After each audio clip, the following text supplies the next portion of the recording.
একজন বাংলাদেশী হিসেবে একজন স্টুডেন্ট আসলে স্পোকেন ইংলিশের ক্ষেত্রে কি চ্যালেঞ্জেস ফেস করে এবং কেন করে?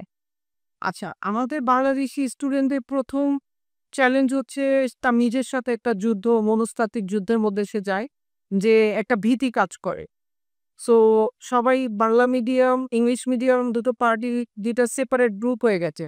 সবসময় বাংলা মিডিয়াম স্টুডেন্ট চিন্তা করে আচ্ছা ইংলিশ মিডিয়াম ওরা মনে হয় একটু ওদের একটু অ্যাডভান্টেজ বেশি আছে।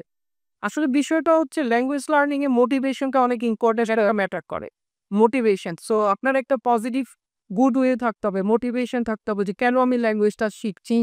তো আপনি যে মিডিয়ামেই পড়েন না কেন একটা নির্দিষ্ট একটা সময় দিলে ওটার পেছনে প্র্যাকটিসের সময় দিলে এটা কিন্তু সবার জন্যই সহজে শেখা এক। আর ২য় একটা চ্যালেঞ্জ হচ্ছে আমাদের বেশিরভাগ স্টুডেন্ট ঢাকার বাইরে থেকে আসে। সো ঢাকার বাইরের স্টুডেন্টদের দেখা যায় কি ইন্টারমিডিয়েট পর্যন্ত বা এসএসসি পর্যন্ত বা কারো ক্লাস 8 পর্যন্ত ঢাকার বাইরে হয়তো পড়াশোনা হয়েছে। ওর ক্ষেত্রে হয়তো কিছু রিসোর্সেস হয়তো শর্টেজ থাকে, হয়তো এরকম সোশ্যাল গ্রুপ থাকে না। ঢাকাতে যেমন আমাদের অনেকগুলো সার্কেল থাকে যেমন বিভিন্ন ইনস্টিটিউশন আমাদের ল্যাঙ্গুয়েজ ক্লাব আছে, ইডিএলসি-তেও ল্যাঙ্গুয়েজ ক্লাব আছে। এখানে আমরা সমমনা স্টুডেন্টরা কিন্তু একসাথে প্র্যাকটিস করতে পারি। সো আমাদের বাসাতে হয়তো এই এনভায়রনমেন্টটা নাও থাকতে পারে।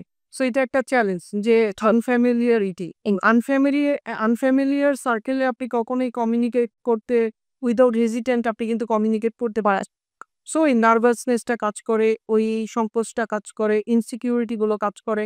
সো এই ইনসিকিউরিটি গুলো বা নার্ভাসনেস বা যেগুলোই আমি বললাম সবগুলো চ্যালেঞ্জ কিন্তু আপনার মানে ডিল করা সম্ভব আপনি যদি কোনো একটা সার্কেলের মধ্যে বা কমিউনিটির মধ্যে এসে বিলং করেন।